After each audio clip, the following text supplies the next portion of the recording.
आज की इस वीडियो में हम ब्रायोफाइट्स में रिप्रोडक्शन के बारे में देखेंगे कि ब्रायोफाइट्स में किस तरीके के रिप्रोडक्शन पाए जाते हैं। पिछले वीडियोज में हमने adaptation to land habit in bryophytes के बारे में आपको बताया था कि ब्रायोफाइट्स में जो किस तरीके के एडॉप्टेशन पाए जाते हैं जो कि लैंड पर सर्वाइव होने के लिए। और आज जो हमारा जो टॉपिक है वह ब्रायोफाइट्स में रिप्रोडक्शन के ऊपर है कि ब्रायोफाइट्स में किस तरीके के रिप्रोडक्शन पाए जाते हैं। तो अगर देखा जाए तो ब्रायोफाइट्स में मुख्यतः 3 प्रकार के रिप्रोडक्शन पाए जाते हैं: वेजिटेटिव रिप्रोडक्शन, एसेक्सुअल रिप्रोडक्शन और सेक्सुअल रिप्रोडक्शन। देखिए, अगर वेजिटेटिव रिप्रोडक्शन की बात करें तो ये थोड़ा ब्रॉड है और इसको आज की इस वीडियो में हम इसको कवर करेंगे। और वहीं पर सेक्सुअल रिप्रोडक्शन जो होता है वह इसमें वाटर जो होता है वह इसेंशियल होता है, और एसेक्सुअल रिप्रोडक्शन जो होता है वह स्पोर पाया जाता है और माइटोस्पोर पाया जाता है। इसलिए मियोस्पोर में स्पोर के द्वारा रिप्रोडक्शन मेथड संभव होता है। तो देखा जाए तो कम्प्लीटली जो एसेक्सुअल रिप्रोडक्शन रहता है वह ब्रायोफाइट्स में कम एब्सेंट होता है, क्योंकि यहाँ पर मियोस्पोर के द्वारा एसेक्सुअल रिप्रोडक्शन कंप्लीट होता है, लेकिन यहाँ पर माइटोस्पोर पाया जाता है, इसलिए यह एसेक्सुअल रिप्रोडक्शन ब्रायोफाइट्स में सक्सेस नहीं होता। तो आज के इस वीडियो में हम वेजिटेटिव मेथड रिप्रोडक्शन के वेजिटेटिव मेथड के बारे में डिस्कशन करेंगे। और इसके पिछले वीडियोज में हमने adaptation of land habit of bryophytes के बारे में बताया था कि ब्रायोफाइट्स जो है वह लैंड पर यानी कि भूमि पर सर्वाइव होने के लिए क्या क्या अडॉप्टेशन लेकर आएँ। तो इन सब के बारे में पिछले वीडियोज में हमने डिस्कशन किया था। अगर वो वीडियोज आप नहीं देखे हैं तो उसका लिंक आपको वीडियो के डिस्क्रिप्शन में मिल जाएगा, वहाँ से आप उसे देख सकते हैं। तो आज का हमारा जो टॉपिक है वह रिप्रोडक्शन इन ब्रायोफाइट्स है। चलिए शुरू करते हैं। रिप्रोडक्शन इन ब्रायोफाइट्स की बात करें तो सबसे पहले इसको 3 कैटेगरीज में हम डिवाइड कर लेते हैं कि रिप्रोडक्शन जो है ब्रायोफाइट्स में वह 3 तरीके से पाया जाता है। पहला जो होता है वेजिटेटिव रिप्रोडक्शन, एसेक्सुअल रिप्रोडक्शन और सेक्सुअल रिप्रोडक्शन। इसमें 3 प्रकार का रिप्रोडक्शन पाया जाता है। अगर यहाँ पर हम वेजिटेटिव रिप्रोडक्शन की बात करें तो यह फ्रेगमेंटेशन, ट्यूबर्स और गिम्मा, यह मेनली इन तरीक़ों से अधिकतर पाया जाता है। फ्रेगमेंटेशन के माध्यम से, ट्यूबर के माध्यम से और जिम्मा कप के द्वारा यानी कि जिम्मी के द्वारा। और एसेक्सुअल रिप्रोडक्शन जो होता है वह स्पोर के थ्रू होता है, लेकिन यहाँ पर स्पोर को कंप्लीट करने के लिए यहाँ पर मियोस्पोर की ज़रूरत होती है। लेकिन जो ब्रायोफाइट्स होते हैं वहाँ पर माइटोस्पोर पाए जाते हैं, इसलिए एसेक्सुअल रिप्रोडक्शन जो होता है वो ब्रायोफाइट्स में कंप्लीट नहीं हो पाता। और जो अगला जो रिप्रोडक्शन मेथड है वह सेक्सुअल रिप्रोडक्शन होता है। और सेक्सुअल रिप्रोडक्शन जो होता है जैसा कि जानते हैं गैमीट्स के थ्रू होता है, यानी कि मेल गैमीट और फीमेल गैमीट आपस में फ्यूजन करते हैं तो सेक्सुअल रिप्रोडक्शन होता है। और सेक्सुअल रिप्रोडक्शन के लिए वाटर जो होता है वह इसेंशियल होता है। तो अगर हम यहाँ पर वेजिटेटिव रिप्रोडक्शन की बात करें तो सबसे पहले देखिए वेजिटेटिव रिप्रोडक्शन जो है कुल यहाँ पर 12 मेथड हमने बताया है कि 12 मेथड हैं वेजिटेटिव रिप्रोडक्शन के लिए। और जब फेवरेबल सीजन रहता है तो यह वेजिटेटिव ग्रोथ के लिए इम्पॉर्टेंट होता है। तो इसके कुछ 12 मेथड हमने बताया है। पहला जो यहाँ पर फ्रेगमेंटेशन दिया गया है।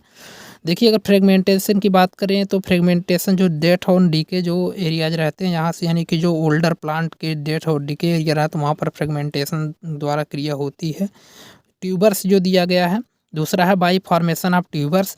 ट्यूबर्स का मतलब ट्यूबर्स को स्टडी करने के लिए आप पोटैटो को ध्यान में रख कर चलिए। पोटैटो में देखते हैं अंडरग्राउंड स्टेम पाया जाता है और यह फूड को स्टोर किए रहता है और इसमें कवरिंग पाई जाती है। तो फिलहाल हम एक एक करके अभी सबको हम डीपली डिस्कशन करेंगे। पहले हम थोड़ा थोड़ा पहले देख लेते हैं कि इंट्रोडक्शन के रूप में। अगला जो यहाँ पर परसिस्टेंट एपिक्स है। और चौथा जो है बाई जिम्मे, यानी कि जिम्मा जो होता है वह जिम्मा कप के थ्रू होता है बाई एडवेंटेशियस रूट। पांचवा जो बाई एडवेंटेशियस ब्रांचेज के थ्रू होता है वेजिटेटिव रिप्रोडक्शन। अगला जो है बाई इनोवेशन। और सातवां जो है by primary and secondary protonema. Protonema के द्वारा जो वेजिटेटिव रिप्रोडक्शन होता है वो ब्रायोफाइट्स में देखा जाता है। इसमें प्राइमरी प्रोटोनीमा और सेकेंडरी प्रोटोनीमा शामिल है। अगला जो है बाई क्लेडिया। क्लेडिया के थ्रू वेजिटेटिव रिप्रोडक्शन होता है। और अगला जो है बाई बल्बिल्स के थ्रू भी होता है। By separation of whole shoot, separation हो जाता है पूरे सूट का, इसके द्वारा भी वेजिटेटिव रिप्रोडक्शन होता है। अगला जो है बाई एपोस्पोरी है। और अगला जो है बाई रीजनरेशन है। तो कुल मिला के हम यहाँ पर 12 मेथड लिखे हैं, 12 मेथड लिखे हैं by the vegetative reproduction in bryophytes के अंदर। तो चलिए हम सबसे पहले एक-एक करके थोड़ा डीपली देख लेते हैं, क्योंकि एग्ज़ाम में आपको लिखने के लिए आ जाएगा, थोड़ा-सा ज़्यादा लिखना रहेगा। तो हम देखते हैं पहले सबसे पहले बाय फ्रेगमेंटेशन के थ्रू जो वेजिटेटिव रिप्रोडक्शन होता है उसको। तो बाय फ्रेगमेंटेशन या death by death and decay या फ्रेगमेंटेशन इसे बोलते हैं। तो अगर यहाँ पर इस पॉइंट की बात करें तो the bryophytes the growing point is studied at the tip of the thallus. Thallus के टिप पर इसके ग्रोइंग पॉइंट को स्टडी किया गया है। द बेसल पोस्टीरियर और older portion of the thallus start rotting. जो बेसल और ओल्डर जो पोर्शन रहता है रोटिंग सडन शुरू हो जाती है उसमें, और डिसइंटीग्रेट हो जाते हैं ड्यू टू एजिंग। एज की वजह से या रोटेट हो जाते हैं या फिर सडन हो जाती है या फिर डिसइंटीग्रेट हो जाते हैं। When this process is disintegration और decaying reaches up to the place of dichotomy the lobes of the thallus get separated. उसके बाद ये जब एजिंग हो जाती है या फिर इनमें सड़न हो जाती है तो इनके जो थाइलस रहते हैं वहाँ से सेपरेट हो जाते हैं और सेपरेट होकर एक नए प्लांट का फॉर्मेशन कर लेते हैं। यानी कि आप समझ सकते हैं कि जब प्लांट की एज हो जाती है, यानी कि थाइलस की जब एज हो जाती है या बहुत पुराने हो जाते हैं, तो होता क्या है कि वहाँ पर रोटिंग हो जाती है, सड़न हो जाती है और फिर वहीं से डी अटैच होकर फिर अलग से नए प्लांट का फॉर्मेशन कर लेते हैं। तो यह बाय द फ्रेगमेंटेशन या by the death and decay यह मेथड है वेजिटेटिव रिप्रोडक्शन का। यह जो विधि है यह अक्सर रिक्सिया, मार्केंसिया, एंथोसिरास और कुछ मॉसेस में भी, स्फेगनम वगैरह में भी देखने को मिलती है। तो ये बातें हो गई बाय द फ्रेगमेंटेशन के थ्रू जो वेजिटेटिव रिप्रोडक्शन होता है उसके बारे में। अगली जो पॉइंट है यहाँ पर बाय ट्यूबर्स। देखिए ट्यूबर्स की बात करें तो ट्यूबर्स जो होता है अंडर अनफेवरेबल कंडीशन में at the margin of thallus certain thick wall tubers are formed. Unfavourable condition में जो थाइलस होता है, थाइलस पर कुछ थिक वॉल यानी मोटे वॉल के रूप में ट्यूबर्स का फॉर्मेशन हो जाता है, जो कि एक फेवरेबल कंडीशन आने पर नए प्लांट का फॉर्मेशन कर लेते हैं, नए थाइलस का फॉर्मेशन कर लेते हैं। तो ये इसे हम लोग बाई ट्यूबर वेजिटेटिव रिप्रोडक्शन बोलते हैं। बाई ट्यूबर वेजिटेटिव रिप्रोडक्शन में आप समझ सकते हैं कि जब अनफेवरेबल कंडीशन होती है तो थाइलस की जो मार्जिन रहती है वहाँ पर कुछ थिक वाल ट्यूबर का फॉर्मेशन हो जाता है। तो ट्यूबर्स का मतलब आलू आप देखते हैं तो आलू भी एक ट्यूबर्स के थ्रू रिप्रोडक्शन है, वेजिटेटिव रिप्रोडक्शन का मेथड है। तो अनफेवरेबल कंडीशन में थाइलस के कुछ एरिया पर थिक मोटे ट्यूबर्स का फॉर्मेशन हो जाता है और इसे जब यह फेवरेबल कंडीशन पाता है तो फेवरेबल कंडीशन पाने के बाद फिर यही जो ट्यूबर्स रहता है वह एक नए थाइलस का फॉर्मेशन कर लेता है। तो यह बाई ट्यूबर्स वेजिटेटिव रिप्रोडक्शन है। या एंथोसिरास हिमालयंसिस में अक्सर देखा जाता है। अगला जो है बाय जिम्मा की अगर बात करें तो in some bryophytes on dorsal surface along midrib cup like structure are form. कुछ ब्रायोफाइट्स में डॉर्सल सरफेस के मिडरिप पर कप लाइक स्ट्रक्चर फॉर्म होता है, जिसे हम लोग जिम्मा कप बोलते हैं। और यही जिम्मा कप जो रहता है यह मल्टीसेलुलर बॉडीज रहती है, इसे हम लोग जिम्मी बोलते हैं। और यह प्रत्येक जिम्मा जो रहता है यह 2 थाइलस का फॉर्मेशन कर लेता है और यह अक्सर मार्केंसिया में देखने को मिलता है। तो जिम्मा की अगर बात करें तो फिगर में भी आप देख सकते हैं यह जिम्मा है और इसके द्वारा नए प्लांट का फॉर्मेशन होता है।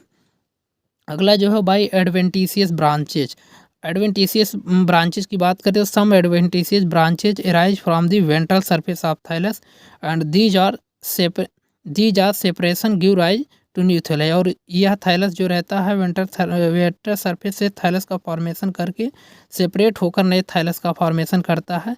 या रिक्सिया, मार्केंसिया, एंथोसिरास इन सब में देखने को मिलता है। अगला जो है बाई इनोवेशन के थ्रू जो वेजिटेटिव रिप्रोडक्शन होता है वह अक्सर ज़्यादातर स्फेगनम में देखने को मिलता है। In sphagnum one of the branch in the apical cluster inserted of the forming drooping branches are divergent branch develop more vigorously than the other the continuous in the growth of upward. कुल मिलाकर यहाँ sphagnum में देखने को मिलता है।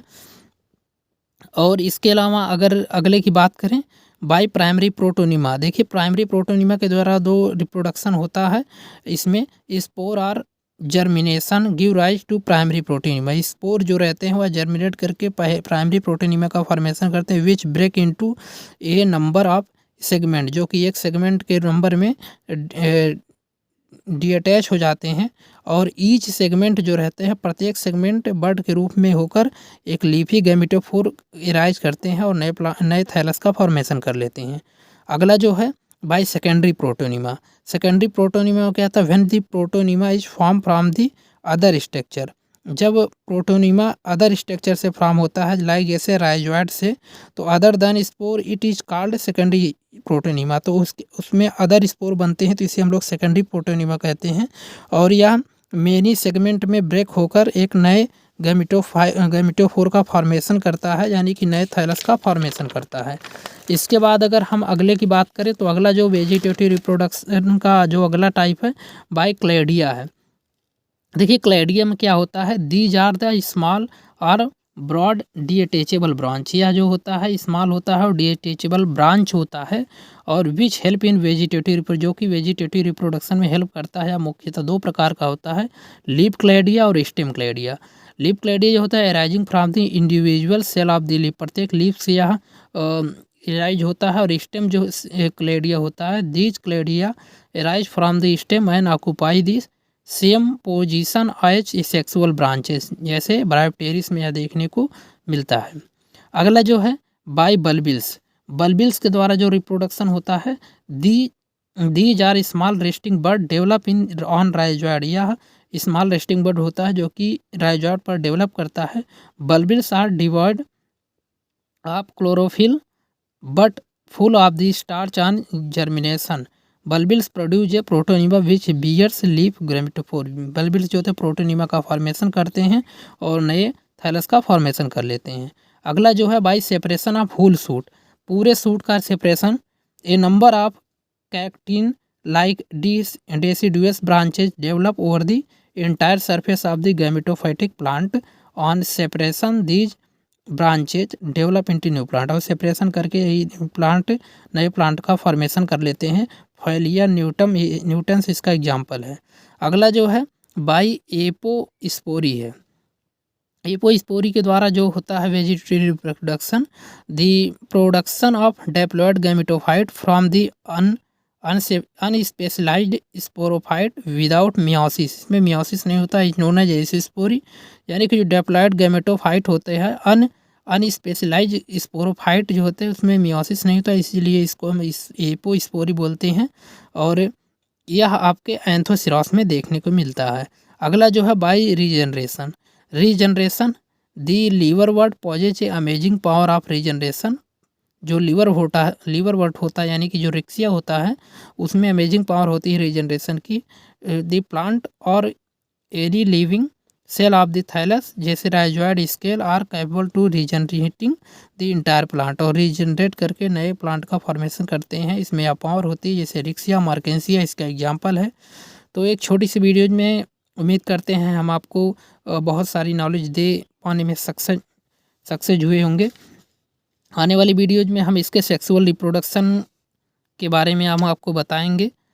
तो आज के लिए बस इतना ही। अगर वीडियोज इन्फॉर्मेटिव लगी हो तो आप इसे लाइक ज़रूर करें, और जो जितने भी नोट्स हैं इसको आप ज़रूर लिखें ताकि आपको एग्ज़ाम हॉल में लिखने में कोई प्रॉब्लम ना हो। तो आज के लिए बस इतना ही, मिलते हैं किसी नेक्स्ट वीडियो में।